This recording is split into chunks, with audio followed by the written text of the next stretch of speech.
My subordinates, they were famed far and wide. Why did I have to lose them all?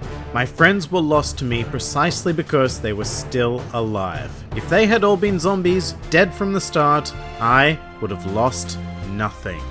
Hello and welcome to One Piece 101, the series that breaks down everyone and everything in the One Piece world. Today, we are going to examine the spooky weirdo that is Gekko Moria. Gekko Moria is, how shall we put this, a unique-looking individual who was present at the execution of Pirate King Gol D. Roger, and who subsequently became part of the original generation of pirates who set out to find the One Piece and become the new Pirate King.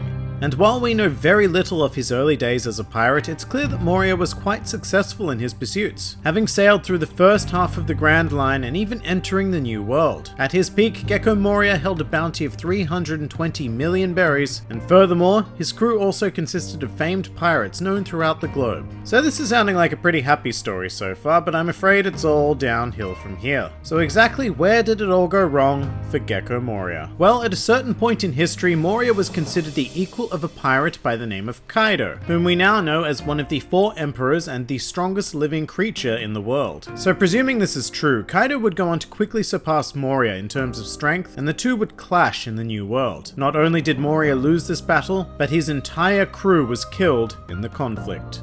And this event here is really what would shape the Moria we know today. While he still maintains his dream of one day becoming the Pirate King, Moria would turn to a rather unique course of action in order to ensure that he would never have to endure the suffering of losing his comrades ever again. And to be blunt, that action is zombies. The basic idea behind this ideology was firstly to create a crew that he had no real emotional attachment to, and secondly that even if a zombie were to be defeated, then he could easily just replace it. Also, as time went on, one of Moria's main ambitions in life became to create a zombie strong enough to defeat Kaido. But before we get to that, let's examine exactly how Moria is able to reanimate the dead. Firstly, we need to point out that Gekko Moria ate a devil fruit known as the Kage no Mi, a paramecia type fruit that gives its user the ability to generate and manipulate shadows. Now that probably doesn't sound all that great at first, but this ability is actually absurdly powerful, primarily because it allows the user to quite literally take other people's shadows. And the theft of one's shadow can be quite devastating because apparently, without your shadow in the One Piece world at least,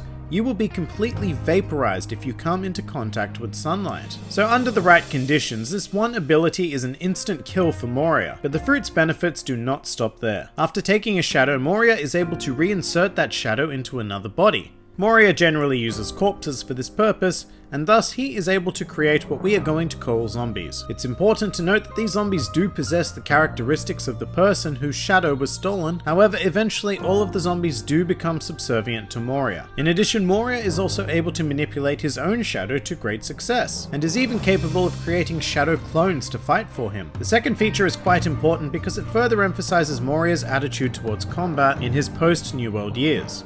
In general, Moria prefers not to fight himself, favoring the use of zombies and shadows. His philosophy has changed to the point where Moria has even stated that he will become the Pirate King, based on the strength of others. And as a result, Moria has more than likely become much physically weaker than he was in the prime of his pirate days. Despite that, he is still a formidable force, particularly when he engages in his Devil Fruit's most powerful feature. Using a technique known as Shadow's Asgard, Moria is also able to insert shadows into his own body, which increases his power. Currently, he is able to absorb at least 1,000 shadows at any given time. However, his resulting form is quite slow, and he has difficulty maintaining all of the shadows within himself. At some stage during his career, Moria's power was recognized by the world government, and he was offered a position as one of the 7 warlords of the sea, which he accepted.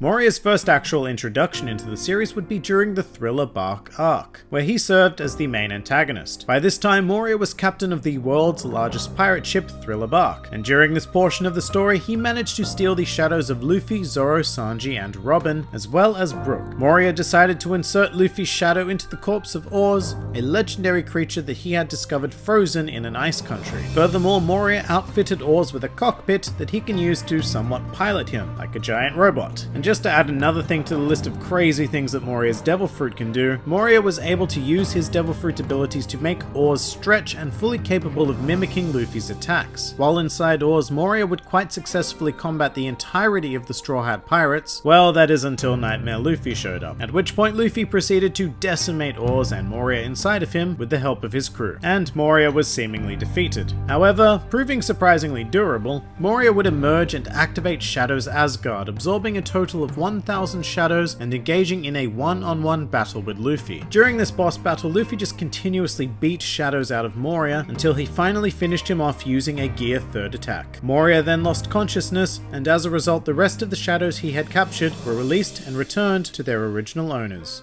Moria would then go on to be rescued by his living subordinates Dr. Hogback and Absalom and transported to Marineford to fulfill his duty as a warlord of the sea and participate in the Paramount War.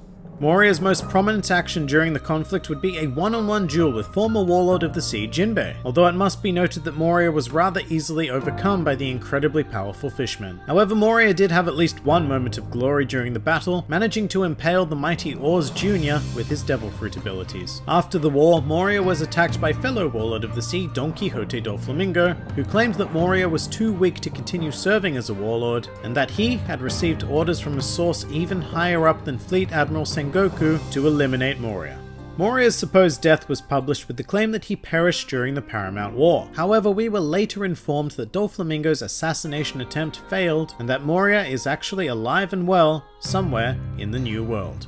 Some more fun facts about Gekko Moria. Following his defeat, Moria would be the bearer of a prophecy, when he told Luffy that he and his crew weren't strong enough to survive in the New World, and in the arc immediately following Thriller Bark, Luffy would go on to lose his entire crew for 2 whole years. Gekko Moria was the first character in the series to be able to imitate Luffy's Devil Fruit abilities via the use of his shadow manipulation powers. However, he would not be the last, with both Charlotte Brûlée and Charlotte Katakuri also proving capable of mimicking Luffy's stretching. And finally, a truly useless fact. In the anime, Moria's hair is purple, however in the manga, it was originally red. And that pretty much does it for Gekko Moria. If you enjoyed this video, then feel free to like, favorite, or subscribe, and please do comment with who, what, or where you'd like to see featured in the next One Piece 101.